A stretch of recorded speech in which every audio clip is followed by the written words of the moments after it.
Welcome back to some professional StarCraft 2. We don't have anyone special here in the top left of Gresvin. All we have is a normal man. The StarCraft 2 World Champion of 2023, formerly known as Time. It's Oliveira. Up against the most consistent Zerg player in the world. His results might not be the very best, but he's definitely the best of all the rest. It's Solar. And this is from the World Team League. So, battling for their teams, Onside Gaming versus Kaiji Gaming. It is a best of 3, and I have it on good authority that it's not going to be a quick one, as both these players not known necessarily, especially Solar, for cheesing or anything particularly early and untoward, but instead for drawing things out, which is why I'm going to give you plenty of time and plenty of Oliveira. I'm going to give you an opportunity to get some popcorns, pizza rolls, some granola bars. I've talked about in the past, I enjoy. And then, when you sit right back down after this Reaper's done dancing with the queens, well then, that is when you smack the like button and subscribe. Thank you for choosing to enjoy this with me. I'm looking forward to it. I don't know how it goes. I just know it goes for a while. So, Oliveira. Now, we saw in the group stage of I Am Katowice, it's kind of, there's a lot of questions right now. Because if you're Oliveira, have you peaked? Like, does it get any better? He went from essentially like a mid-tier top 8 player in medium-sized tournaments to the world champion, essentially in one day. Can you ever top that? He was thinking about retiring, and then he has the best day that anyone has ever had in StarCraft 2, if only because some of the best players, like Maru and Cyril, they win the world championship, which they could have, and that's not a big step up for them. They're already so high up there. There's only so much further to go, but essentially Oliveira just strapped himself into a rocket and blasted off like a command center and crashed right into the championship. And well, it'll be interesting to see. I mean, I still expect he's always been a solid Terran, just not a standout. Kind of like a bit like a Solar for Zerg. So we'll see if he can come through for his team here in the Team League. Shout out to World Team League, by the way. Make sure whenever you see the opportunity, support them. They were kind enough to send me these games, and I'm looking forward to casting. If there were any matches you saw live, it'd be awesome if you could tell me in the comments. Give me recommendations. There's a lot of great games I'm looking forward to casting. And I'm always looking forward to casting great games for the fans. So thank you for watching. And let's get started with one of my least favorite openers. A Hellbat drop. Or not really a Hellbat drop, but just a Hellbat timing. Except he's going Armory. Wait, those are Hellbats, right? Those are, well, they're Hellions now, but they change. All right, not always for the better. It is going to be 3cc Hellbat into Bio, so kind of swerving. A bit of a flex Terran Bio-curious strategy here. Not 100% committed to the early mech, just using it to kind of buy some space and time. And the Hellions come in, and, well, they were already spotted, I believe, by one of the Overlords. Trying to come in another angle. Jams himself up against the corner. The Hellbats morph. Transform? Morph isn't right. Morph definitely isn't right. Mighty Morphin Hellbat Rangers. The problem is now, once they kind of, it's a geometry thing, okay? Once the Hellbats go into that morph mode, then you can only fit 2 of them side by side. So you gotta be real careful about it. So, what have we accomplished here? He's killed 3 drones. He's mining time. Mining time. That's a good one, right? Like, we talk about mining time. Yeah, that didn't do anything. That was not good. Why do I dislike the Hellbat openers? At least these kind of just straight up Hellbat, because queens exist. Much to the dismay of Terrans and, well, insert joke here. Too early in the cast. Wow. Wow. 4th command center. But Solar's already got a nice amount of drones. So let's not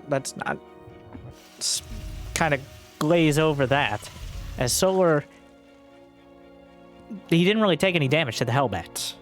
And when you do that kind of committed strategy as Oliveira, you've given up all of the map control.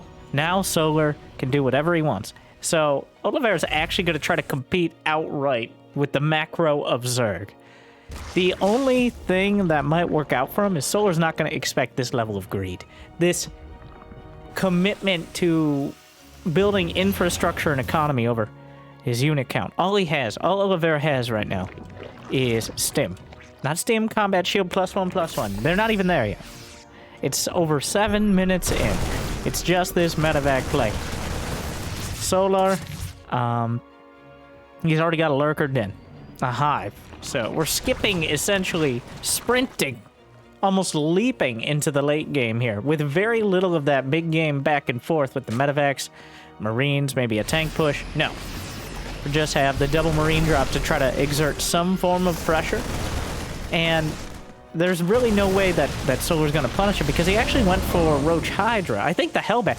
Solar was suspicious. He thought maybe it would be mech, I think, as he built so many Roaches and some Ravagers. And then the medevacs come across and he shifts more into the Hydra composition. Hasn't built Roaches in a while. So Roach Hydra is not your usual play up against the Bio Army, if you can help it. Yeah, we got some more links. Yeah, Solar was suspicious of mech, but then Oliveira just goes Bio. But already has that 4th command center in the middle of the map. It's going to be an orbital. So a bold choice. A planetary, of course, is a better backstop for the defense, but at the same time, it can't lift off and get away if he gets overwhelmed by Solar's huge production here.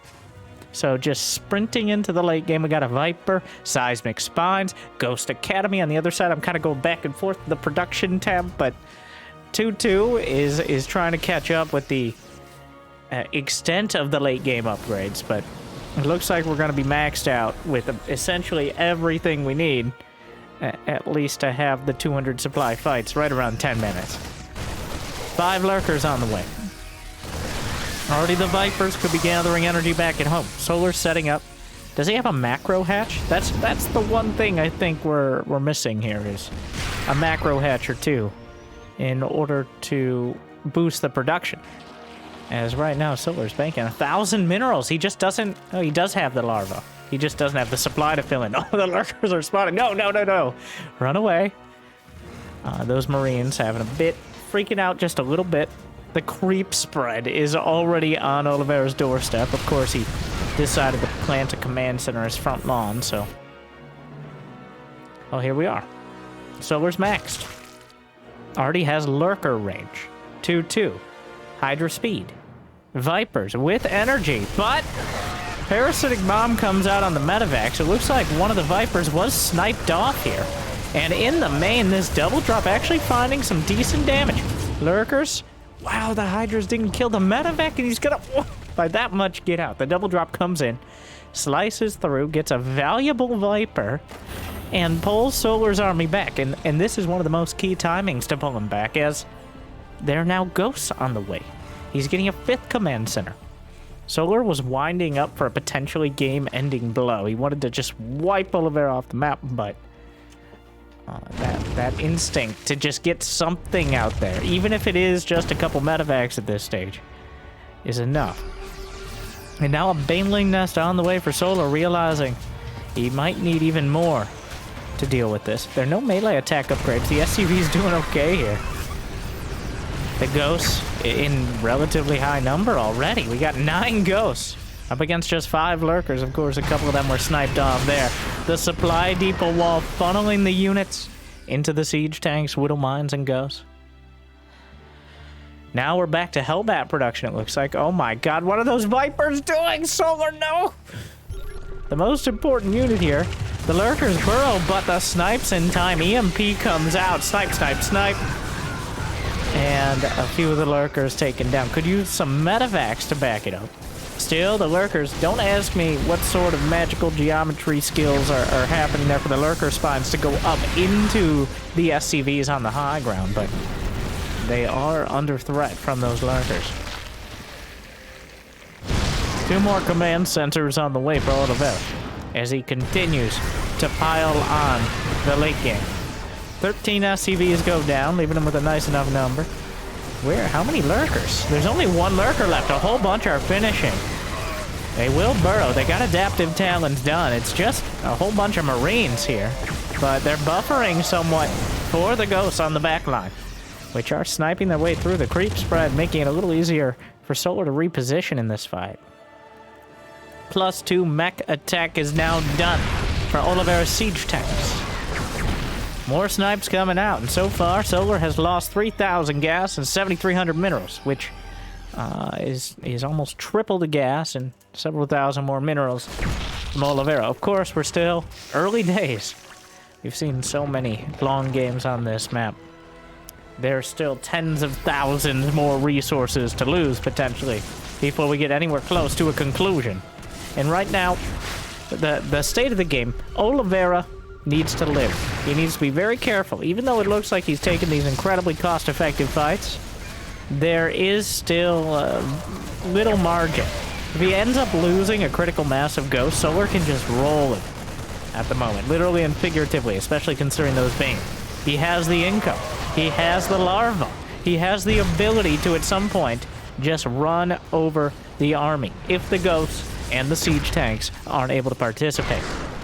There was a lurker blasted out of the ground over there. So, even though Oliveira looks like he's holding strong, do not be so confident in his position. What is this? It's a bunch of changelings. All right, I was wondering what that was on the mini-map. Lurkers on the low ground. No sort of transition. No infestors. No broodlords yet. Solar looks like he wants to slam yet again. 16 ghosts on the field for Oliveira. Just 2 lurkers. It appears Solar shying away from the lurkers now as the ghost count grows, which is actually the usual play. How many Vipers? 0, which is not very many. More snipes on the back line. Siege tanks blasting through the front. A couple go down, but the snipes on anything that tries to turn and slither away. Another round of banelings. How good was that fight? Not incredible. In this battle, there have been... can we get a look in a moment? All right, we got a low in the action. 71 snipes so far. He's managed to kill exactly 2 ghosts. It's a bit confusing because the siege tanks have killed a decent amount of Terran units as well, including another siege tank. In fact, Oliveira's killed more siege tanks than Solar has. There, finally, a couple ghosts go down. Oliveira, Solar is mining much more than Oliveira is at the moment. Which, unless this game goes another 20 minutes or so, is a good thing. The only way it becomes a less than ideal situation is, of course, if we start mining out and the sheer amount of resources is too low for Solar to break Oliveira. Did he not see the Nidus? It's within the sensor tower range. Yeah, he sees the dot on the minimap there. And, well, the Nidus isn't in the main, so it looks like he's content to just hold the line. A lurker tries to come up, gets absolutely lambasted there, and the ghosts come behind. There is no +3 mech quite yet, but Hellbats can help buffer this. And Oliveira with just a near immaculate defense. He was completely comfortable to go straight into the late game against Zerg, which is, even at this late stage of StarCraft 2, when it seems like Terrans have kind of figured out the late game, it's still very scary to deal with the Zerg, a cinematic level of Hydras, Lings, and Banes. Another Nidus in the back left corner. He's going to try to break him. The scan, I think he's looking for a Broodlord transition, I would imagine here. But while he's looking on the other side of the map, he should be caring more about what's happening at home. Another Nidus. Solar finding gaps in the armor and slipping lurkers into them. Well, these places more lightly defended by siege tanks. Another attack through the center. +3 missile attacks is done. 3-3-3 for Oliveira, including that mech weapons. +2 melee, and then 3-3 for the Hydras and lurkers for Solar. Another attack. But now the Hydras are starting to pick apart the defenses. There's a Nidus in the main. It's been building up to this. Oliveira notices. Parasitic bomb on the medevacs. Quarantines one. 20 SCVs going down. Oliveira, actually, he has money in the bank, but he's struggling to spend it. There's a lot going on right now. The Nidus, I think, got shut down by the siege tank. Still, looking for an opportunity. Each one of these costs money. Solar has lost almost, he's lost double the gas, 7,000 more minerals. It hasn't been a perfect defense, but it's been close. Plus 1 mech armor is now done. Those, oh my. The Zerglings lines up the snipes though on the Hydras. Only a couple get away. None of the Zerglings. How many Zerglings? 430? Still, an infester. At what point does Solar admit that the best chance to counter the ghosts is with ghosts themselves? As they say, the only counter to a bad dude with ghosts is a good dude who neural parasites the ghosts and use them to EMP the other ghosts. It's a long saying. Nidus in the natural. It does feel like Oliveira, he's done nothing to pressure on the other side. Besides the snipes lined up. Hydras, Lings, and Banes in the center. And this orbital command might survive, but none of the defenders will. Oh, they're dipping under 150 supply. Solar's just bludgeoning him. He's killing his own Nidus. In order to build a hatchery in that location, a location which is currently being scanned by the Chinese Terran. Well, oh, that lurker on the high ground. Is there's always a scan. He only has 5 orbitals, which is actually kind of low for this scenario. But Solar is slowly but surely grinding Oliveira down. Solar doesn't have a ton of money in the bank, but Oliveira is rarely maxed. Those Hellbats gonna help out a lot. The orbital, just an incidental death here. The ghosts line up the snipes. There's no lurkers or fungals with which to interrupt them. And another costly, yet potentially effective fight. As essentially Solar is looking to buy Oliveira out of this game. He's looking to spend so many minerals and so much gas that he can bludgeon him to death, just economically. I've never seen a more clear-cut, like, economic scenario where this is not a long-term investment from Solar. This is a mid to late-term investment. He's just hoping that Oliveira will run out of resources before he does. He can outspend him for now. Well, the Vipers, did they get EMP'd or did he just choose not to use? He doesn't use them. Loses a bit. The Ghosts. He only lost 1 ghost in the last fight. How many ghosts on the field? 11 ghosts. 14 siege tanks. Wow, that is quite a number here. Neural Parasite is now on the way for Solar. Another attack, Blinding Cloud. Beautiful positioning on the Blinding Cloud. Hellbat's forced to split. Couple of the tanks not in the fray. The other 2 really helping out from the back line. Hydra's going for the orbital. May very well get it. I'm sure the ghosts are on their way back, but is it quick enough? Zerglings slip into the natural. The tank count being whittled down. Now raises the wall at the front. Solar is just consuming the map. More lurkers. Another orbital forced to lift. Oliveira still stuck right around that 150 supply mark as Solar, for the last 10 minutes straight, not even mules. Not even the stimulus package that is mules can pull Oliveira out of this economic decline. He still has a comparable army supply, but Solar is now mining from what should be considered his bases. There's been 100 Banelings have died before attacking. We're going on 1,000 Zerglings. Solar, 10,000 more minerals. The Baneling count is so damn high. But again, can he stop them all? Oh my god, the siege tanks. More snipes come through. In fact, supply blocking. A Hellbat drop. Wow, what a bookend. This all started with Hellbats, and it looks like it very well will end with them one way or another. Long distance mining here. He spots the burrowed infestor. Just, well, did he spot it? I believe he did, yeah. Tapping its way through the scan, snipes one. Solar looking to get in potentially to the production here. A Nidus into the main, and Oliveira. Well, here we go again. The blinding cloud on the tanks, rolling through. The Ghost forced to split to the back line, but yet again, he holds the line. But the Nidus into the main, the Zerglings into the natural, being spread incredibly thin now. What? This is like... It's not scrappy. It's almost like watching a scripted campaign mission between these two. As Oliveira's on defense, he's on the timer, but the timer is the map mining out. Solar is trying to kill him before that happens. And it feels like he's making progress, especially if he's able to isolate the income and the production. Oliveira down to 100 supply. Loses 18 SCVs in this battle. Beautiful fungal! And with it, oh, the EMP's on the infestors, but he's able to bring some of the ghosts out of the fight. Many of them survive, but at what cost?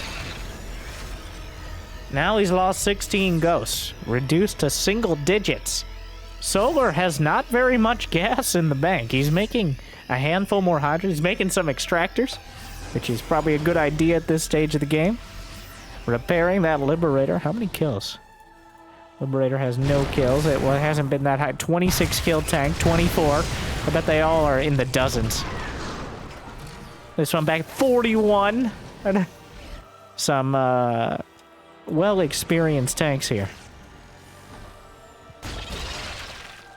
But unfortunately for Oliveira, this ain't company of heroes. Those tanks go down just as easily.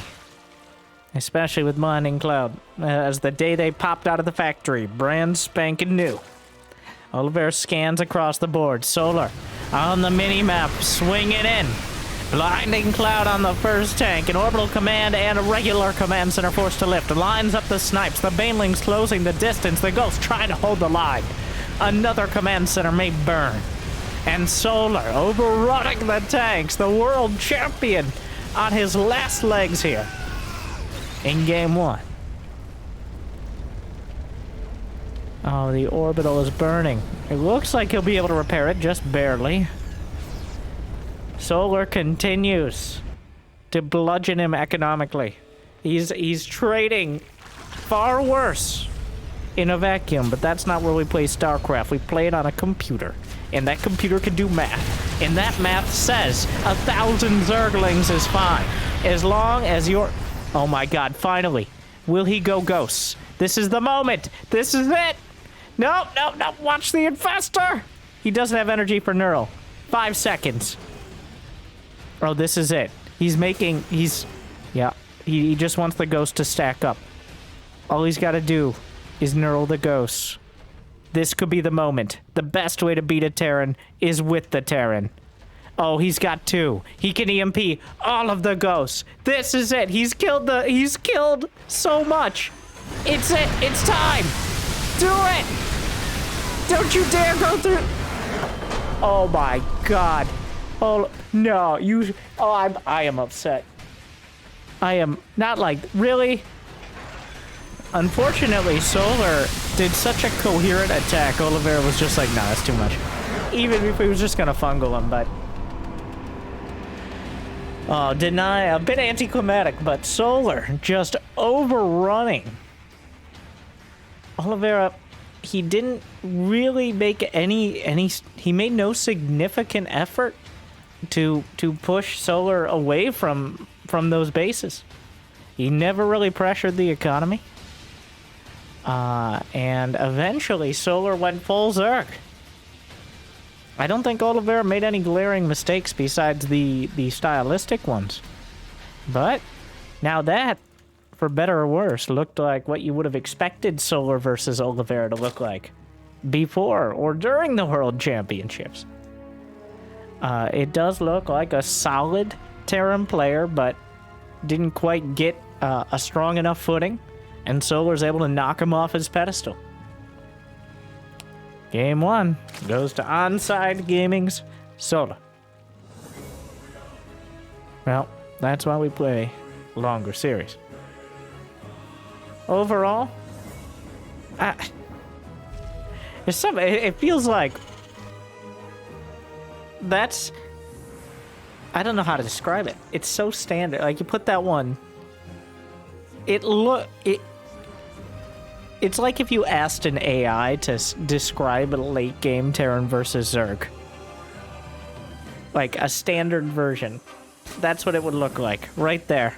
Some lurkers, bunch of tanks, bunch of ghosts, some liberators, but it was almost too clean. I don't know. Well, we'll see. Altitude. Last time we saw a dramatic map. Well, this is the battlecruiser map. I don't want to just throw that one out there. I don't want to tease, but I do a little. Oliveira himself said this is the map where you essentially go battlecruisers or you try some sort of crazy all-in. At least that was his opinion after the World Championships. That based on a lot of Terran players on this map seem to be shared. But we will see, as, well, no tells as of yet. I do appreciate the winter map aesthetic. Completely unbiased, of course.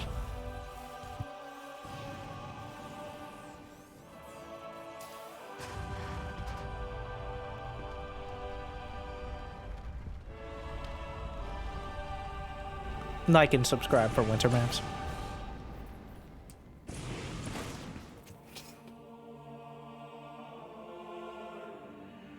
Oh, I want to take this time, by the way. As we have your early game. Stormgate, well, Frost Giant, the Stormgate devs, as you know, and are all hyped for, they, essentially posed a community question about leveling up units. Veterancy, it's called, in Company of Heroes. Company of Heroes 3, I've been playing a bit. It is certainly one of the RTSs that has been released recently. Unfortunately, it is by Relic, who, the game engine they use is still a relic of the past. And, well, it doesn't compete in the same way as StarCraft. Let's put, anyway. They asked, what about units leveling up?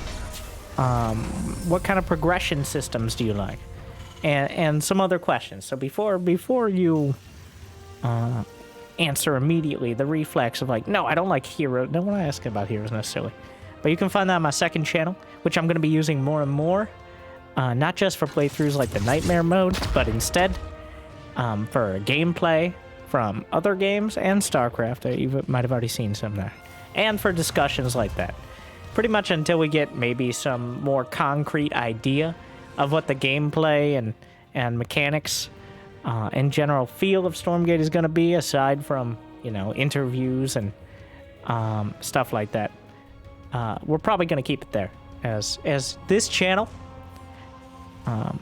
Winter Strategy, which is kind of what I'm floating as a name change as time goes on, is going to be focused on bringing you commentary and updates and stuff, major updates and good games for the fans. So I've kind of fallen into that, I feel. You're the #1 edutainer / reaction caster.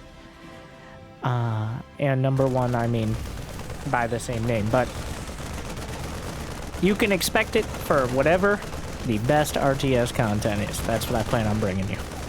So, with that said, does a cloaked Banshee make for great content? I know it can, but will it in this game?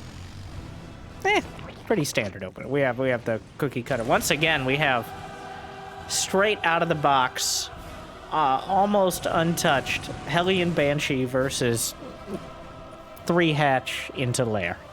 No Baneling Nest yet is the only thing we're missing. Though since Oliveira is going for, well, did he make multiple spores? He saw the 3rd CC as well as the, there it is, as well as the Tech Lab upgrade for the Banshees. So, I think quite convinced it's not going to be battle cruisers is Solar. and just preparing to defend against the Banshees. Once again, Oliveira is kind of giving the map. Oh,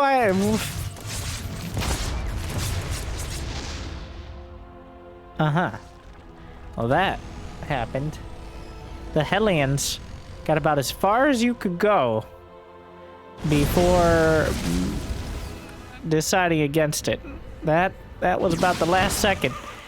That does open up an opportunity for the Banshees, as the Queens did take it very seriously and were pulled over to the side there, but the Spore Crawlers are well placed and there's an Overseer besides, so while this might delay the 4th base momentarily, it appears Solar are going to be more than comfortable in dealing with the Banshee pressure, the Hellions, all those. Well, we've got shaping up to be an incredibly standard macro follow-up here. Yet again, we got tanks. We got +1/+1, 5 Rex. I assume Stim is already done. Combat Shield being added on. On the other side, Solar, Bane Speed, +1 Melee, +1 Carapace. Last game was a bit different because I think Solar thought that Oliveira was choosing mech. And that's why he had that Roach Ravager composition for a bit, but ended up with the Hydraling Bane. Whoop. A single Zergling. Little wall off at the 3rd, and things are gonna get started. I think this time around, Oliveira a little more focused on putting pressure on, gonna make sure with those siege tanks and the fact he still has his Hellions alive alongside the Banshees. This is a much more coherent and potentially damaging push. Assuming those Banelings just get a single Marine, but the Hellions dive in towards the 3rd once again. What a tease. Getting those drones all hot and bothered, but not finishing them off here. Only getting 2. But making sure that Solar has to keep some units over there, has to respect the Hellions. That's the key here, as opposed to losing them as Hellbats. And the armory is about to finish, so we could potentially add some Hellbats into the army. Another Marine or 2 goes down, but Oliveira keeping the creep. Another thing last game that was a real struggle was the creep spread. When you completely lose map control like that, the creep spread just expands so fast. Even with the nerfs in the newest patch at the beginning of the year. New patch gameplay, by the way, guys. Don't you miss that in the title? I'm sure I came up with something clever for this this match, but the creep spreads a little bit longer cooldown between the creep tumors being able to spread, a little bit less vision. Oh, the Banshee! Oh my god, he canceled and rebuilt. He loses both Banshees. But it looks like Oliveira is going to get 2 bases for the price of 2 Banshees. As he delays the 5th, which then became the 4th, as the other 4th base just goes down straight up to the push. So even though Oliveira not really committing to a fight, he manages to drag enough units out of position to get that very valuable 4th base. So we're just not having nearly enough on the field. All right, well, this means it could be a potential springboard into the 200 supply tank push. He rotate all the way back around to the other side as Oliveira takes his 4th, lines up a double drop. There is a very decisive and clear decision-making, which is what decisive means. I did just describe the same thing twice. Well, anyways, there is a clear decision-making process for Oliveira here. Lines up the double drop, which is kind of the stand-in for the 2 Banshees. Something to drag units. Oh, is he going to lose? No, he's going to drag units all the way back towards the main. And that will line up an opportunity for his push on the left side. Oh, come on, Solar. Solar actually fell for it. The bait and switch. Oliveira with the very long-winded move here, but we'll be able to set up, and that's a lot of Hydraling Bane. Yeah, I don't think Oliveira really cared that much about the units in the main. He cares more about this push, where the Banelings are getting jammed up against the tanks, even some drones. But you see, there's just not enough units here. With half the army in the main dealing with a fraction of Oliveira's, looks like it'll be enough to both take out a huge amount of the army and the base itself. Brendan, no! The queens! The queen's wandering in as well. Oliveira with some decisive tactics. Solar really should have known better, I think. Not taking that army that seriously. Maybe a bit of select all army action. And again, Solar is beaten down to 3-4 bases, not getting nearly the economic advantage he had in the previous match. And by that I mean no economic advantage at all. As Oliveira's at 200 supply. Solar is scrambling. 122. Are there any Vipers? No, he's gonna try to jump the tanks on the field, and he does have to... Whoa, no! Oh my god, those banelings connected. And just like that, the army evaporates. Oliveira, he didn't go all the way around. He tried to take a shortcut. He tried to take a detour. Not even a detour here, but instead of comfortably moving all the way around the safe location off the creep, he tried to cut a little closer. And you know what happens? Well, not good things. I was hoping I would come up with... I gave myself a little pause there to come up with something a little more clever than not good things. But here we are. So, like and subscribe. Well, that was bad. That, every Terran's been there. You've just won 2 decisive fights. You killed the 4th base, delayed the 5th. Rotated around, killed the 5th base again. Or 4th, depending on how you want to look at it. Alright, well maybe I can go for the kill now. Walk onto the creep and, well, you don't walk off. That was... 3rd time was definitely the charm for Solar there. Still dangerous, despite the supply gap. Another thing is Oliveira only now adding on the Ghost Academy. He's been heavily invested in this Marine tank composition. He's really been trying to make it work here. And, well, now he took his time. He set up the siege tanks. And he's in position on the high ground with a great tank spread off creep. So, it is looking very good for him. He still has that momentum and he has that economy. Trying to get the base here. Doesn't want to overdo it, the tanks. Still reaching from afar. +2 mech weapons about to complete. And here we go. We got the Nidus on the way.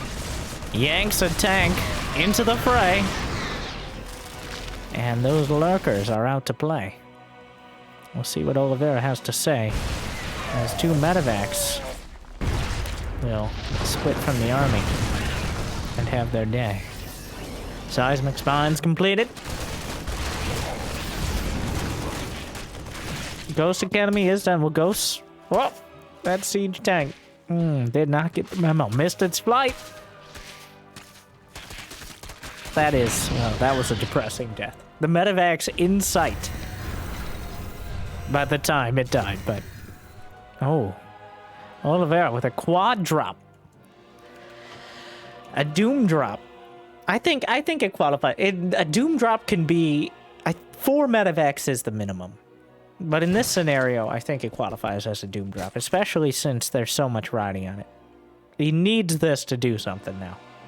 As Solar's kind of taken back momentum ever since he smashed the army in the middle of the map, reset the tank count before the Ghost came out. Solar has been able to grab map control back and expand to both corners. So Oliveira has a lot of work cut out for him at the moment. Dropping into the main. Nidus worm detected. Both sides gonna have an opportunity to do damage in the main base and try to cut off the production. Down goes the hive. Lurker down as well. Targeted next. Banelings just obliterated a huge group of Marines on the left flank, but at the same time, the main base is being gutted. The tech tree cut off at the stump. He takes out the spawning pool. Did he get it before adrenal glands? He did not, but he's gunning down so many Zerglings. Whereas at the same time, the base is being sliced up by lurkers, but just not so many. Oh, Oliveira loses everything in the main base of Solar, whereas will defend his own. We have to ask ourselves the eternal caster question. At what cost? Solar killed a few more minerals, a little bit less gas. A bit too close to even for Terran players' tastes here. As we saw last game, Solar managed to win despite a massive economic disparity. Though Oliveira has managed to take 5 bases somewhat comfortably here. And the siege tank, he's really focused. I love the siege tanks. I'm a big siege tank fan, okay? I'm one of the top, well, I don't know if I could say top 10 siege tank fan in the world. But of all the units in the game, siege tank is up there. It's one of my favorite Terran units. I love the medevac, personally. Even though I hear both sides of the argument, I love the medevac. I love the micro potential, except when there are widow mines. That does balance it out. It's kind of like coconut, okay? I've talked about this before, but you don't need to, like, why is there coconut flavoring? Coconut flavor, maybe coconut itself, fine. But coconut flavor, no. I don't need that. And pastries, no. Just on its own, maybe. But it kind of ruins it. Kind of like widow mines and a medevac. Like, why are you putting those in there? Anything else, even hellbats, okay? I get why you're putting it in there. Some people like it. Those people are disgusting, and we don't respect them. But, sorry, Kira. Anyways. Something even more dangerous than coconuts. Blue flame hellbats. On the way. Oh, wow. This Sim City is good. But recently, City Skylines has been better, so... Unfortunately, not enough of it to stop the base from going down, but just kind of floats that orbital, takes a seat over there. It is an acting command center at the moment, but eventually that position may become permanent, depending on if Oliveira feels confident enough to add more command center. Oh my god. This late game setup. These command centers, these planetaries, just... He is prepared for a siege, and he'll get one. Because here comes Solar, maxed out again. I don't know how it came to this. It was looking so good for Oliveira. But Solar's ready to break him again. And Nidus is in the main. The blinding cloud sets the tanks.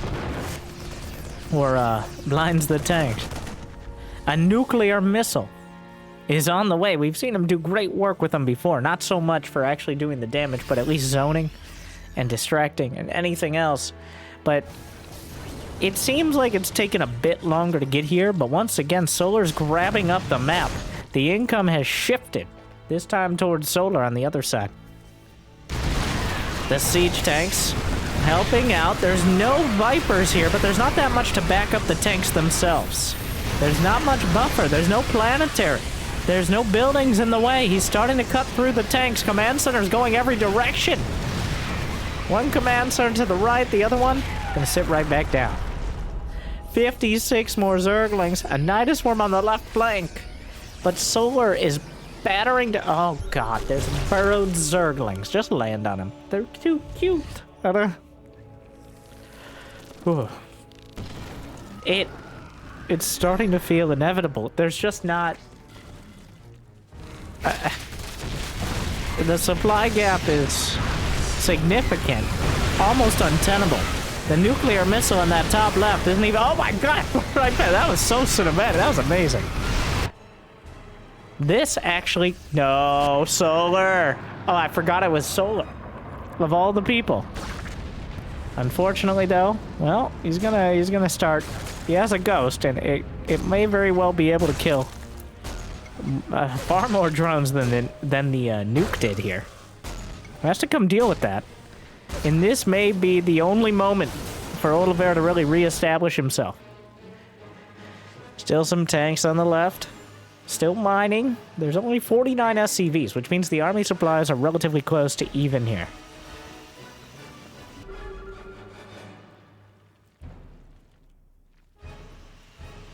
Well. Jimmy! Too much drama! Solar has 4K, 3K in the bank. He's angling towards a Nidus in the main. Oliveira knows what he's doing. A single Marauder should be enough to deal with it. Nuclear missile. On one of the many bases Solar's mining from. He notices. It appears Solar's willing to slow things down here. Which... it seems like maybe it could work. Well, and by slow things down, I mean smashing the base on the left flank, as a handful of tanks with Blinding Cloud and a Planetary are no match for this sheer amount of Zerg. Solar with a relatively clean amputation of that base. Some Hellbats. Oliveira are going to be inspired to take... move out onto the right. But... picks up whatever he can to try to get away. Has +3, +1. He has that late game unit composition. But I am hard pressed to see much opportunity here. It feels near inevitable yet again. In fact, even more so. It feels like this game has swung even further towards Solar than the previous one, as we kind of started at the late game, as opposed to going from the Marine tank all the way into Ghost tank Liberator here. And Oliveira is still scraping out some space. Let's look at the overall units lost. Ooh. A lot closer. Yanking more in. EMP. No Blinding Clouds here, but get some of the Liberators out of the way. There's almost no bio units aside from Ghosts, but you can't really brush Ghosts aside like a footnote, as they will snipe you all the way from the bottom of the page. And Oliveira holds again. But can he follow it up? The army is 18 Ghosts, 13 tanks, 2 Medevacs, and 2 Marauders, down to 26 SCVs. He decides this is the best opportunity to move forward, as there may never be another one. There are several Infestors on the way. He does have Burrow and Pathogen Glands. He's prepared for this moment. The tank spread, I can't believe it's not butter. Here comes Solar. He's got...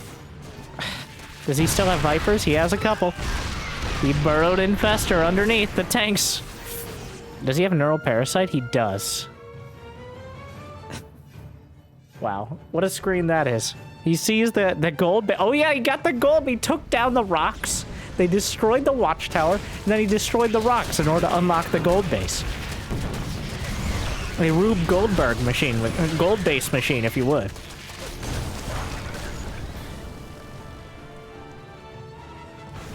Planetary catches the Zerglings on the way out. That Infestor, the most dangerous scout.